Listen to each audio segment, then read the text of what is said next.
गड किल्ल्यांवरील अतिक्रमण निष्कासित व प्रतिबंधित करण्यासाठीचा जी कमिटी स्थापन केली गेलेली आहे, म्हणजे जेवढे गड किल्ल्यांवर जी अतिक्रमण आहेत, जी महत्वाची धार्मिक स्थळे आहेत, त्याच्यावर जे काय अतिक्रमण तयार झालेली आहेत ते हटवण्यासाठी, निष्कासित व प्रतिबंधित करण्यासाठी जी कमिटी आहे, ज्याच्यामध्ये जी सांस्कृतिक मंत्रींच्या अध्यक्षतेखाली तयार झालेली आहे, त्याचे सह अध्यक्ष महसूल मंत्री आहेत, सदस्य ग्रामविकास मंत्री आहेत, दुसरे सदस्य पर्यटन मंत्री आहेत, मग सार्वजनिक बांधकाम मंत्री आहेत, वने मंत्री आहेत आणि बंदरे मंत्री आहेत. म्हणजे यासाठी मी आदरणीय मुख्यमंत्री देवेंद्र फडणवीस साहेब आणि आमचे दोन्ही उपमुख्यमंत्र्यांचा मनापासून आभार मानेन की अतिशय महत्त्वाचं आणि ऐतिहासिक काम करण्याची जबाबदारी ज्या कमिटीला दिलेली आहे, त्या कमिटीमध्ये त्यांनी मलाही सदस्य म्हणून घेतलेलं आहे. यामुळे गड किल्ल्यांवर आणि महत्त्वाच्या जे काही स्थळं आहेत त्याच्यावर जी अतिक्रमणं होतात, जी हिरवी चादरं टाकले जातात, जे थडगे बांधले जातात, जे अनधिकृत आहेत, ते काढण्याची जबाबदारी जे कमिटीमध्ये आहे त्याचा सदस्य मला बनवला असल्यामुळे खऱ्या अर्थाने हे असंख्य हिंदुत्ववादी विचाराचे कार्यकर्ते जे वर्षानुवर्ष यासाठी लढत आलेले आहेत, संघर्ष करत आलेले आहेत, आंदोलन करत आलेले आहेत, त्यांना न्याय मिळवून देण्याच्या दृष्टिकोनातून ही कमिटी मोठा हातभार लावेल. आणि म्हणूनच यासाठी मी आदरणीय देवेंद्र फडणवीसांचं मनापासून मी आभार मानतो.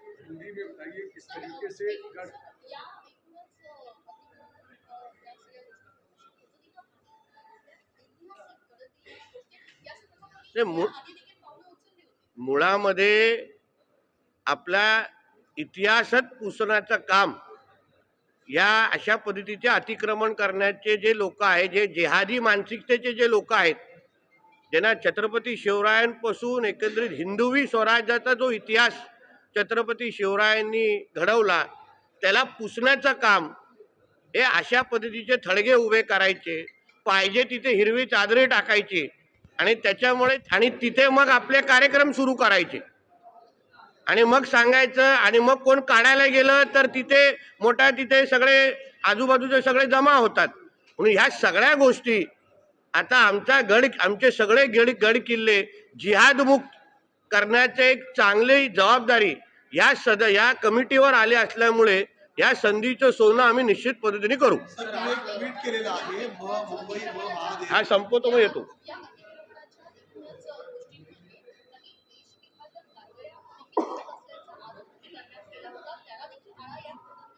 नक्की येणार ना, कारण का जे काही थडगे किंवा जे काही अनधिकृत बांधलं जातं त्याच्यामध्ये धर्माच्या नावाने कधी कधी त्याच्याकडे हत्यारही सापडलेले आहेत, कधी कधी देशाच्या विरोधात जे काही कुठे अतिरेकी असतील, कोण असतील तेही त्याच्यामध्ये लपताना आणि श्रेय घेता म्हणजे तिथे कुठेतरी गायब होत असताना दिसलेले आहेत. म्हणून ही सगळे प्रकार मुळामध्ये आमच्या गड किल्ल्यांवर कोण वाकड्या नजरेने बघताच कामा नाही, कोणाची हिंमतच होता कामा नाही. पण हे जे काही हिरवी चादर टाकण्याचे जे काही प्रकार सर्रास हल्ली आपल्याला बघायला मिळतात ते सगळे बंद करण्याची जबाबदारी आता ह्या कमिटीच्या निमित्ताने आमच्या खांद्यावर आलेली आहे. म्हणून मी आत्ताच आपल्या ह्या पत्रकार परिषदेच्या माध्यमातून जे या थडग्याच्या आजूबाजूला बसून माझी हे पत्रकार परिषद बघत असतील त्यांना सांगेन, आताच आपली हिरवी चादर गुंडाळा, घरी घेऊन जावा, नाहीतर उद्या अगर आम्हाला काढण्याची पाळी आली तर आम्ही तर कोणाचं ऐकत बसणार नाही.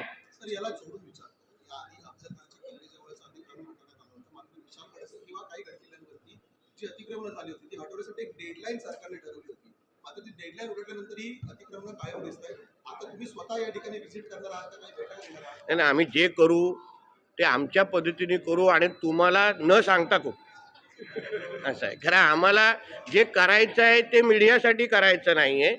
आमचा देश एक हिंदू राष्ट्र आहे आणि या हिंदू राष्ट्रामध्ये अशा पद्धतीचे आमच्या म्हणजे छत्रपती शिवराय, छत्रपती संभाजीराजे हे जे आमचे दैवत आहेत, ह्यांनी जो इतिहास हिंदवी स्वराज्याचा घडवलेला आहे त्याच्यावर अशा पद्धतीचे कोणीही हिरवं आक्रमण कोण करत असेल ते हटवण्याची चांगली जबाबदारी आता आमच्या खांद्यावर असल्यामुळे त्या कामामध्ये आम्ही कोणाचंच हस्तक्षेप मग मीडियाचे मित्र पण असतील तरी करायला देणार नाही.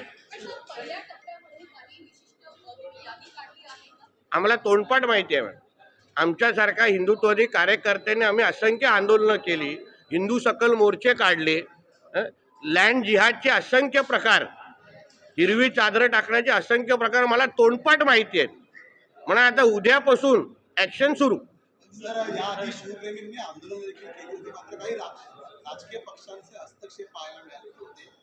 आता मी असल्या आमच्यासारखे लोक सदस्य म्हणून असल्यामुळे काय राहतं काय, आम्ही टॅक्स फ्री आहे, तुम्ही चिंता करू नका. आम्ही या बाबतीमध्ये तडजोड होणार नाही. मी नेहमी बोलतो हिंदुत्व या विषयावर तडजोड होणार नाही, छत्रपती शिवाजी महाराजांच्या विषयावर तडजोड होणार नाही. म्हणून तुमच्या माध्यमातून मी त्या गड किल्ल्यांवर कोणी अगर हिरवी चादरी टाकली असतील तर मला तुम्ही असं फोल्ड करायला सुरू करा किंवा स्वतः काढा, त्रास होणार नाही नंतर. कारण आमचे बुलडोजर का ऐकणार नाही, आमच्या JCB का ऐकणार नाही, त्यापेक्षा तुम्ही स्वतः काढा, त्रास कमी होऊन जाईल.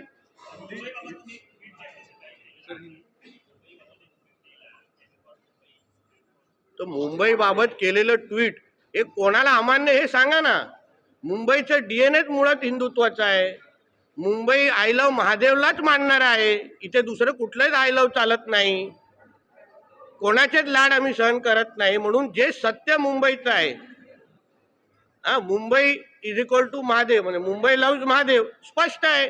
आणि त्याच दिशेने महादेवला वर प्रेम करणारा प्रत्येक व्यक्ती, महादेवाच्याच विचारांवर चालणारा व्यक्ती मुंबईचा महापौर म्हणून तिथे बसवणार. दुसरे कुठलेच आय लव्ह इथे चालायला देणार नाही. ती नौटंकी करायची असेल तर पाकिस्तान इस्लामाबादवर निघून जावं. आम्हाला तशी पण मुंबईत घाण नको आहे.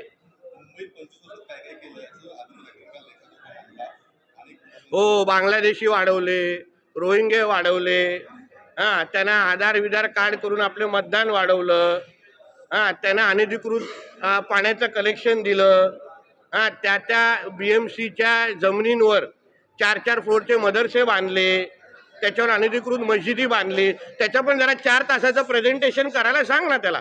नाहीतर मी करतो, दाखवतो, मातोश्रीच्या समोरच स्क्रीन लावतो पाहिजे तर. मला आता लहान मुलांना चॅलेंज करायची सवय नाही. या अशा आंबट गोष्टी मी करत नाही.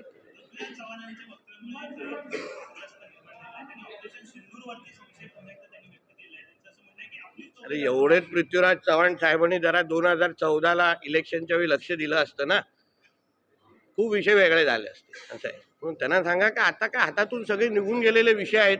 देशाच्या विरोधात भूमिका घेणं ह्यालाच काँग्रेसचा DNA म्हणतात. पाकिस्तानचा मुखपत्र कोण असेल तर त्याला काँग्रेस पक्ष म्हणतात. मुस्लिम लीग आता केरळमध्ये जे त्यांचे उमेदवार निवडून आले काँग्रेसचे या महापालिका निवडणुकीमध्ये, नगरपालिका काय, त्याच्यामध्ये त्यांच्या विजय मिरवणुकीमध्ये पाकिस्तानचे झेंडे होते, हिरवे झेंडे होते. बघा तुम्ही तपासा केरळमध्ये. तर अशा लोकांकडून तुम्ही पाकिस्तानचीच बाजू घेत असताना तुम्हाला ऐकणार, हे काय कधी भारताची बाजू घेणार नाही. एक आखरी ले लेता हूं.